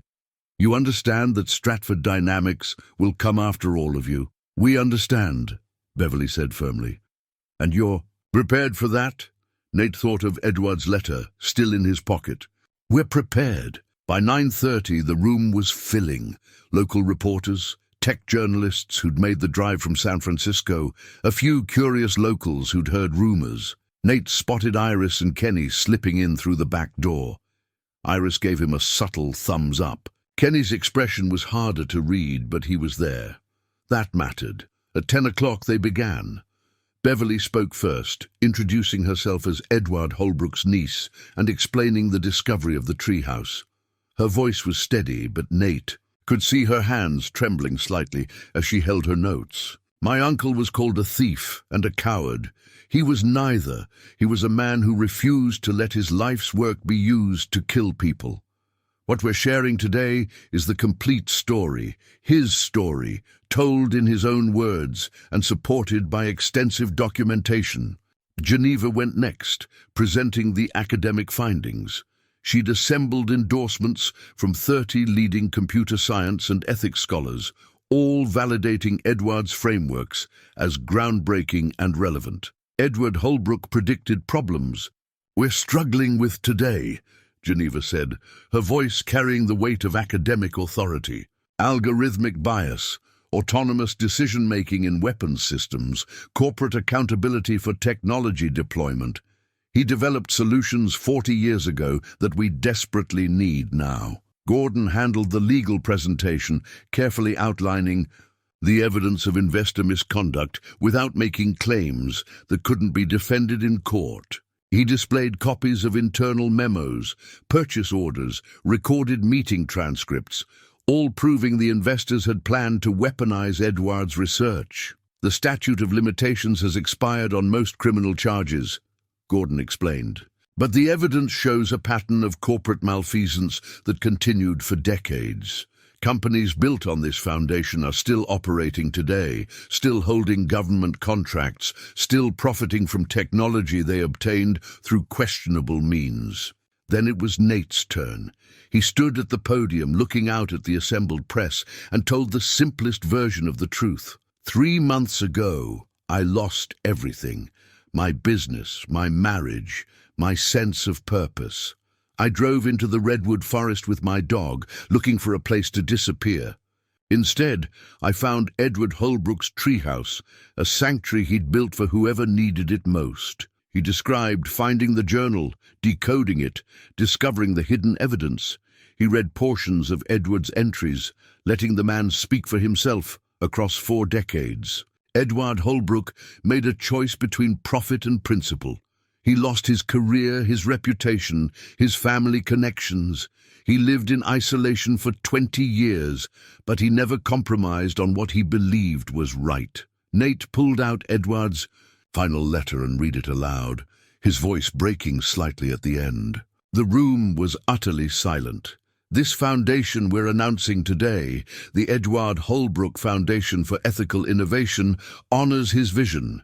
The money he protected will support workers displaced by corporate exploitation and fund ethical technology research. The treehouse he built will become a retreat center for people who need space to rebuild their lives. He paused, looking directly at the cameras. Edward Holbrook was not a thief. He was a whistleblower before we had that word. He was an ethicist when ethics in technology was an afterthought, and he was brave enough to give up everything rather than compromise. The questions came rapid fire after that. "How do you respond to Stratford Dynamics' claim that this is a coordinated smear campaign?" Beverly fielded it. "We've made all documentation available for independent verification. We welcome investigation. The evidence speaks for itself." "Mr. Calloway, what do you personally gain from this?" Nate's honest answer surprised even himself. "Purpose. For the first time in 2 years, I know why I wake up in the morning. That's worth more than any amount of money. Ms. Cross, you received money from Edward Holbrook in 1985. Doesn't that make you complicit?" Geneva's response was measured. "I received an anonymous payment that changed my life. I didn't know who sent it until last week. What I did with that opportunity, earning my doctorate, teaching ethics, trying to prevent the very problems Edward foresaw. That's how I honored an unexpected gift." Ray? The press conference lasted 90 minutes. Some journalists were skeptical, others intrigued, a few openly supportive. Alicia Brenner announced she'd be publishing a comprehensive investigation in 72 hours, giving time for Stratford Dynamics and other implicated companies to respond. Afterward, in the parking lot, Iris and Kenny approached. Iris hugged Nate tightly.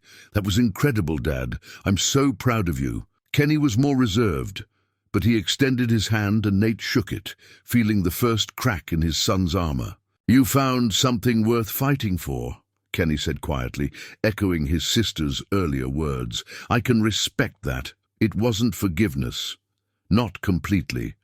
But it was movement. Progress." Beverly was surrounded by reporters asking follow-up questions. Geneva fielded calls from academic colleagues.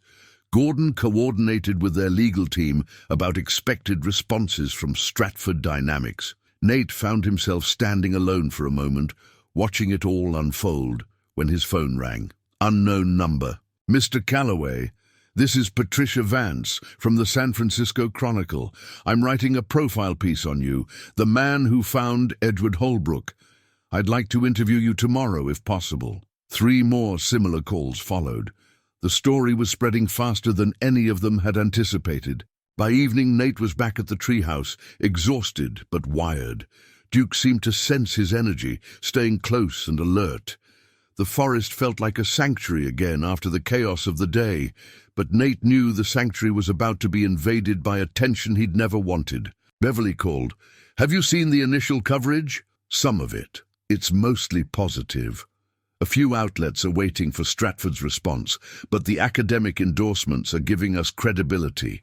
Geneva's contacts are mobilizing. There's already talk of a symposium on Edward's ethical frameworks." "And Stratford?" "Silent so far. Gordon thinks they're regrouping, trying to decide how to respond. The threat of congressional inquiry has them worried."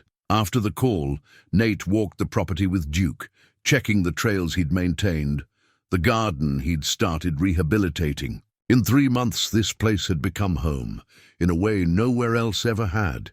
His phone buzzed with a text from Iris. "News vans are already in Eureka asking about you. This is going to get bigger. Are you ready?" He wasn't sure.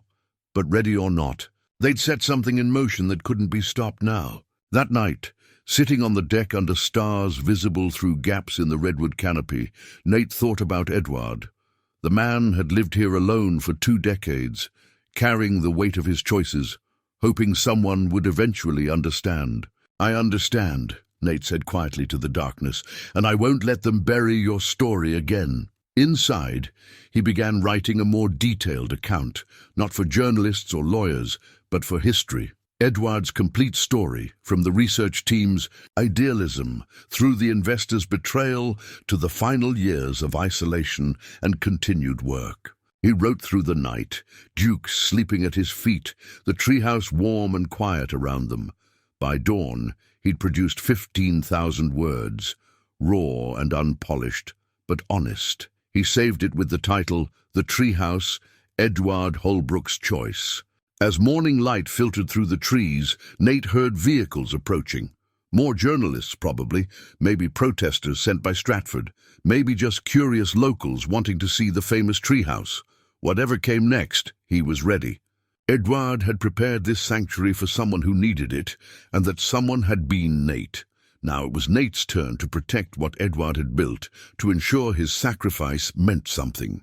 He descended the stairs to meet whoever was arriving. Duke beside him, the morning cool and clear and full of possibility. The story was out.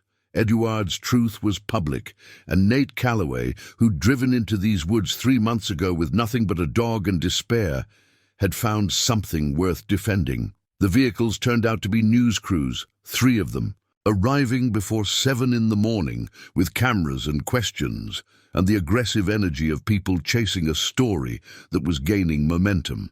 Nate stood at the base of the treehouse stairs, Duke at his side, and politely but firmly declined interviews. "The press conference covered everything," he said.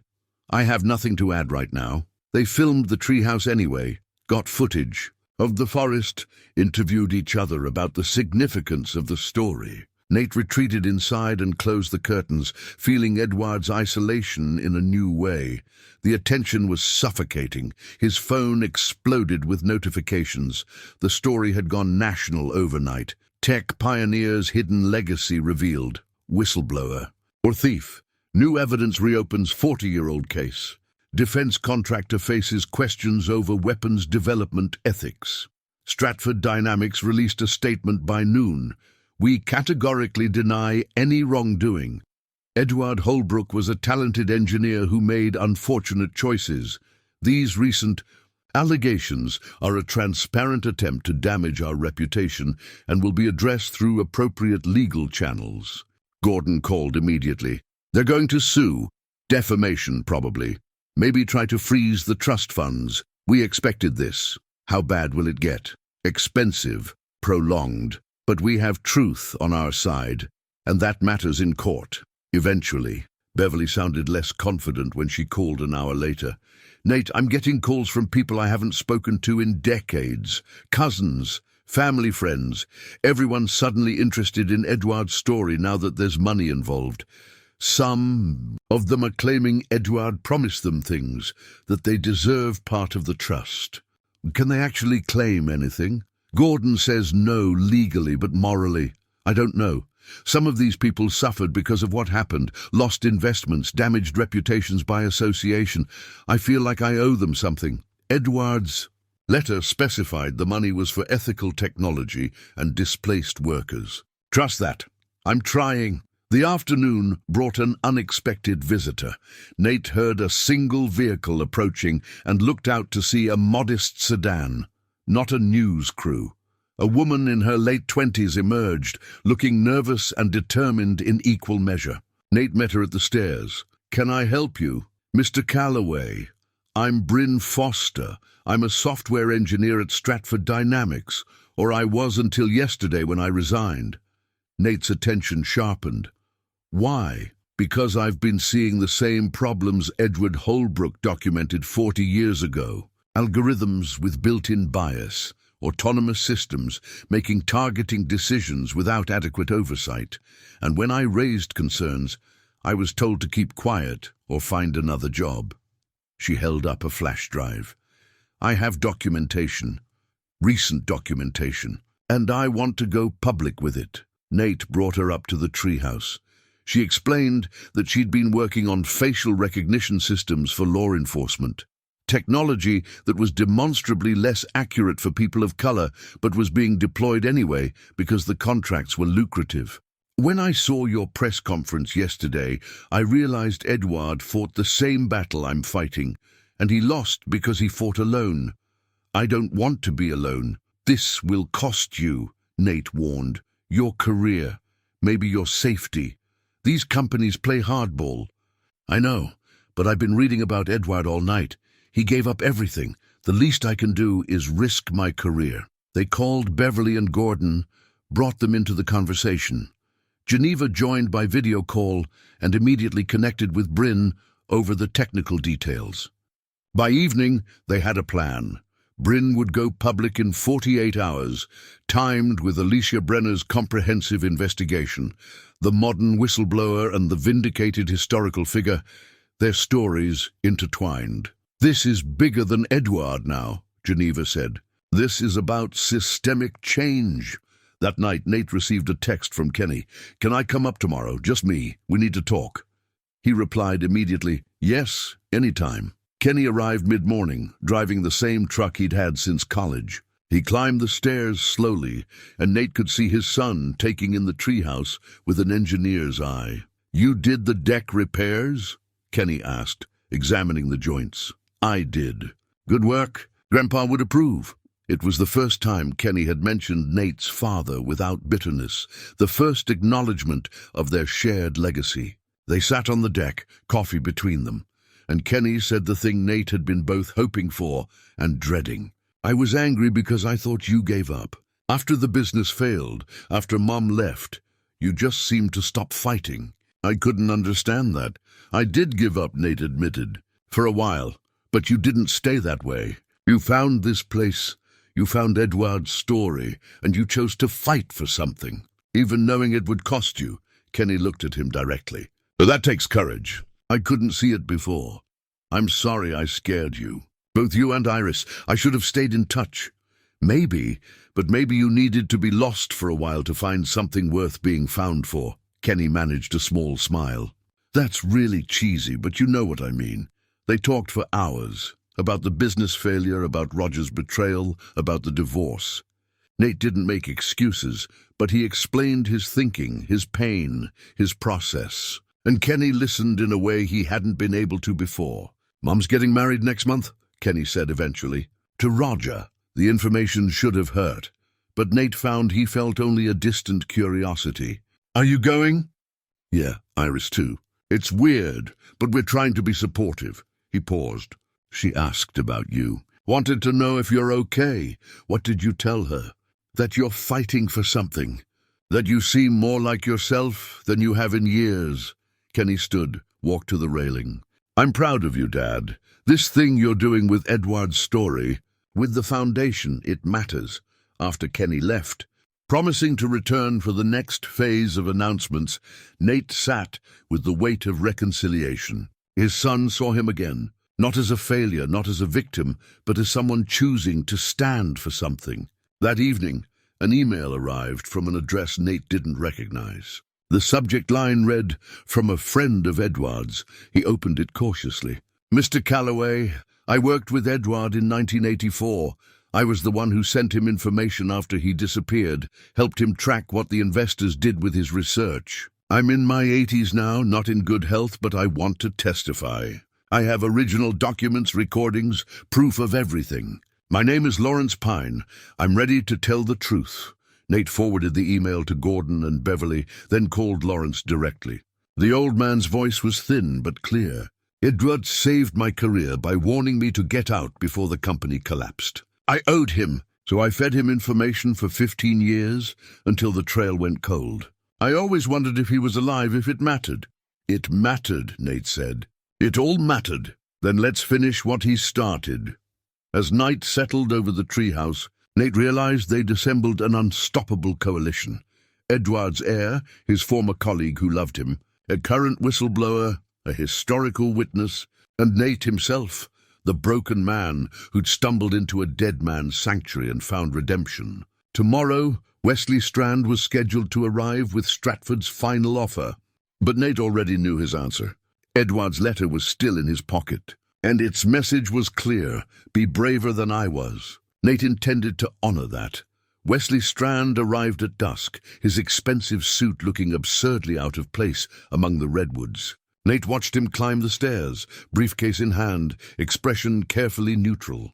Duke growled low in his throat. "Mr. Calloway," Wesley said, "thank you for agreeing to meet. You said it was urgent." "It is." Wesley set his briefcase on the deck table, opened it with practiced precision. "I'm here to make one final offer. After this, things get much more difficult for everyone involved. I'm listening. $35 million. That's my company's final number. You sign the NDA, transfer all remaining documents, convince Beverly Holbrook Strand to do the same, and this ends quietly. You keep the treehouse, the foundation can proceed with Edward's original trust funds, and everyone moves forward." The number was staggering, life-changing for Nate, for his children, for everyone involved. "And if I refuse?" Wesley's expression hardened. "Then we destroy you. Systematically, legally, we'll sue for defamation, file injunctions to freeze the trust funds, launch investigations into your business failure. Were there financial irregularities? Did you know about your partner's embezzlement? We'll find something. We always do. You're threatening me. I'm describing consequences. Your children will be deposed. Your ex-wife will be questioned. Every embarrassing detail of your life will be public record. Is Edward Holbrook's 40-year-old story worth that? Nate felt the familiar weight of shame, the guilt over his failures being weaponized against him. Wesley was good at this, finding the pressure points, exploiting vulnerability. Your daughter, Iris, she's up for partner at her firm, isn't she? This kind of publicity rarely helps career advancement. And Kenny, he's applying for graduate programs. Admissions committees notice when families are embroiled in legal battles. The manipulation was obvious, but it still worked on some level. Nate's instinct was to protect his children, even if it meant sacrificing himself. Then he remembered something. He went inside, retrieved Edward's final letter from where he kept it, and brought it back to the deck. Edward Holbrook received a similar offer in 1985, Nate said, unfolding the letter. Money, safety, peace, all in exchange for silence. He almost accepted. Smart man.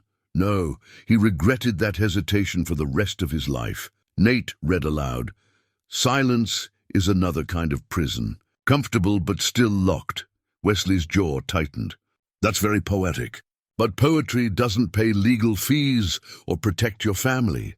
My family is stronger than you think, I asked them. They're willing to face whatever comes because they believe this matters.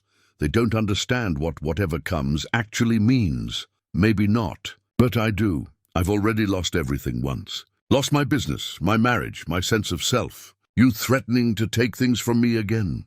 I've learned to live with less. Wesley stood abruptly. You're making a catastrophic mistake. Edward wrote something else in this letter, Nate continued, ignoring the threat. He said to be braver than I was. Finish what I started. That's what I'm doing. Not for money, not for recognition, because it's right.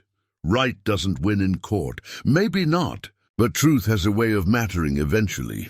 Nate folded the letter carefully. Your company built its fortune on Edward's stolen research. You weaponized technology he created to help people. You've spent 40 years profiting from his work while destroying his name. That ends now? Wesley's composure cracked completely.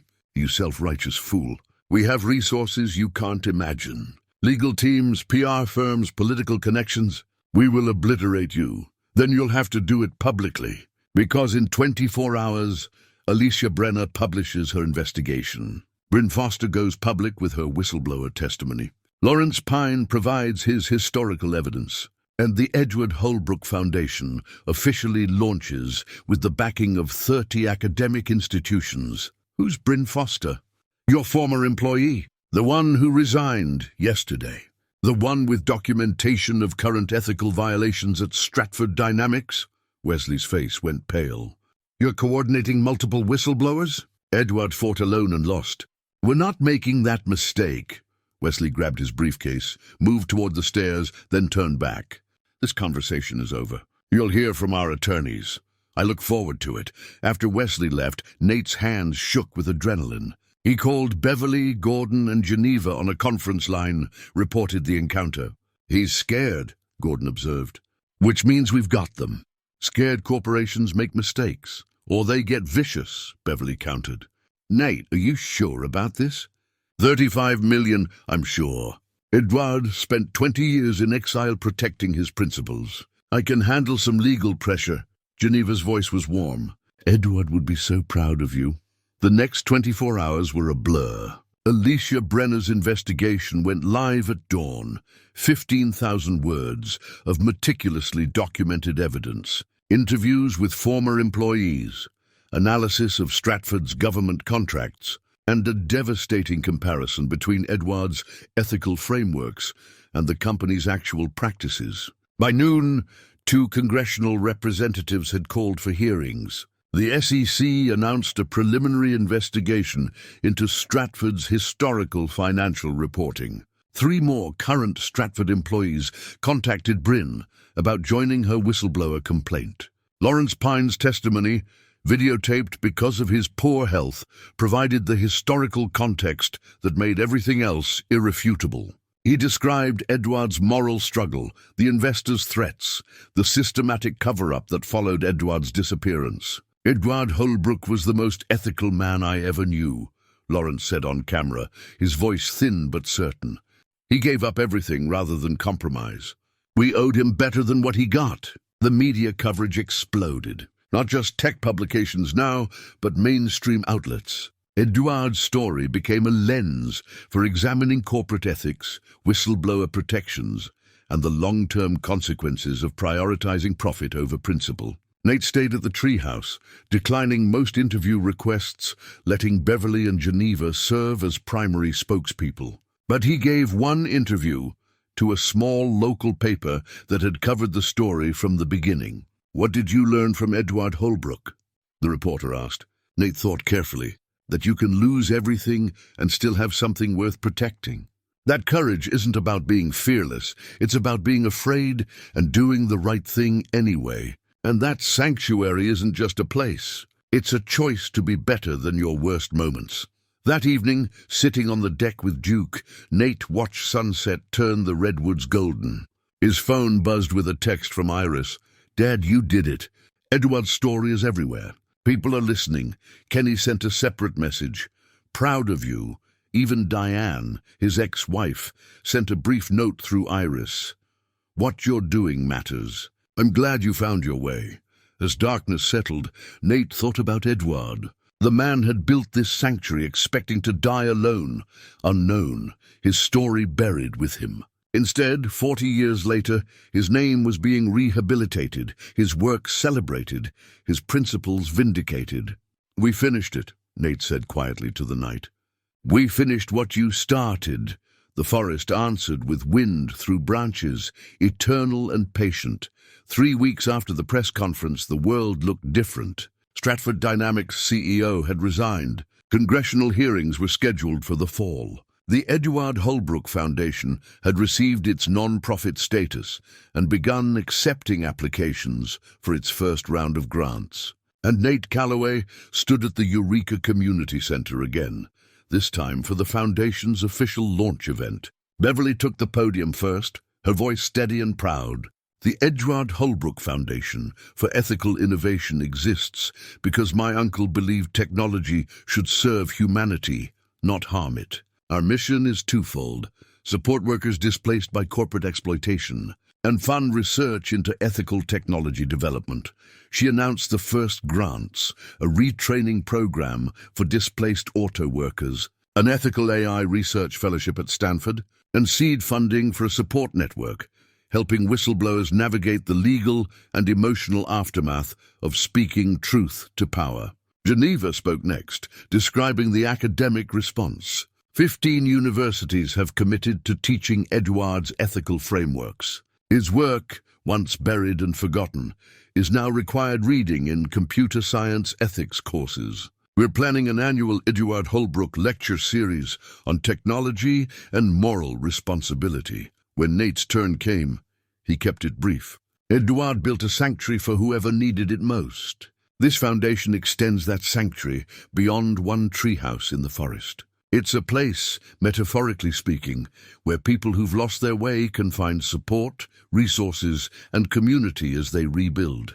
The applause was genuine and sustained. After the official program, people lingered, journalists still covering the story, academics interested in Edward's work, and others who'd been touched by the narrative. An older woman approached Nate tentatively. "Mr. Calloway?" "I worked in Edward's building in 1985, administrative staff. When everything collapsed, I lost my job, my pension, everything. I've followed this story and I just wanted to say thank you. Thank you for giving Edward his dignity back. He was kind to everyone, even the support staff. He deserved better than what he got." Similar conversations happened throughout the afternoon. People who'd known Edward, worked with him, been affected by his disappearance, all grateful someone finally told the complete story. 1 month after the launch, Nate returned to the treehouse with the first group of Foundation retreat participants. 5 people, diverse backgrounds, united by loss and the need for sanctuary. Marcus was a laid-off factory foreman, 58, trying to reinvent himself after his plant closed. Linda had been a whistleblower at a pharmaceutical company, now unemployed and struggling with the aftermath. There was Terence, a former teacher pushed out of his career by budget cuts, and Sylvia, who'd lost her business to an unscrupulous partner, a story uncomfortably similar to Nate's own. The fifth participant was quiet, keeping to himself initially. His name was Aaron, and he was a veteran dealing with PTSD and unemployment. Nate welcomed them at the base of the treehouse stairs. Edward Holbrook built this place as a sanctuary. It saved my life when I needed saving. This week it's here for you. No judgment, no expectations, just space to breathe and figure out your next steps. They spent the week restoring trails, sharing meals on the deck, talking late into the night about failure and resilience and what comes next. Nate shared Edward's story in full, not the public version, but the intimate details from the journal entries. The loneliness, the doubt, the small victories of maintaining hope through isolation. "He spent 20 years here alone," Nate said one evening as they sat around the wood stove. "But he never stopped working, never stopped believing his choices mattered." "Did they?" Terence asked. "I mean, he died before anyone knew the truth." "They mattered because they were right," Linda said firmly. "Truth doesn't stop being true just because people don't know it yet." On the final evening, Aaron spoke for the first time, beyond basic pleasantries. "I came here thinking I was finished, that I'd lost too much to ever be whole again. But Edward, he lost everything and still built something beautiful. Maybe that's what we do. We build something from the broken pieces." After they left, promising to stay in touch, Nate stood on the deck with Duke and realized something profound. He wasn't broken anymore. The man who'd driven into these woods 3 months ago, desperate and lost, no longer existed. In his place was someone who'd found purpose through another man's courage. His phone rang. "Iris. Dad, I have news. Kenny and I talked to Mom. We're planning a family dinner, all of us, including Roger. Not to fix anything or pretend the past didn't happen, but to acknowledge where we are now. And you want me there?" "We do, if you're comfortable with it," Nate considered. 6 months ago, the thought would have destroyed him. Now, I'd like that. Also, Iris's voice brightened. "I made partner. They announced it this morning." "Iris, that's wonderful. I'm so proud of you. I couldn't have done it if you hadn't shown me that standing for something matters more than playing it safe. You taught me that, Dad, these past few months." After the call, Nate walked the property one final time before sunset. The garden was thriving, the trails were clear, the treehouse glowed with the warm light Edward had designed into it. Geneva had visited last week, staying 3 days to work on Edward's biography. She'd found peace in the treehouse too, finally mourning the man she'd loved and never told. Beverly called weekly, coordinating foundation business, but also just talking. About her uncle, about legacy, about using resources to create change rather than simply accumulate wealth. Gordon had structured everything legally bulletproof. Stratford's lawsuit had been quietly dropped after the congressional hearings began. The company was too busy managing its own crisis to pursue vengeance. As darkness claimed the forest, Nate returned to the deck. Duke settled beside him with the contentment of a dog who understood this was home. "We did it," Nate said to the evening. To Edward's memory, to the version of himself who'd arrived here broken and desperate. "We built something that lasts." Tomorrow, another group would arrive. More people who'd lost their way would find sanctuary here. The foundation would continue its work. Edward's legacy would grow. But tonight, in the quiet peace of the redwood forest, Nate simply existed. Not running from anything, not hiding from failure. Just being whole and purposeful, and finally, after so long, at home. The treehouse lights glowed steady through the night, a beacon for whoever might need it next. Exactly as Edward had intended 40 years ago, when he'd carved those words into the welcome note, "To whoever finds this place when they need it most, you're welcome here." Nate had found it, had been welcomed, had become the keeper of that welcome for others. And in doing so, he discovered what Edward had known all along. Sanctuary isn't just something you find. It's something you become.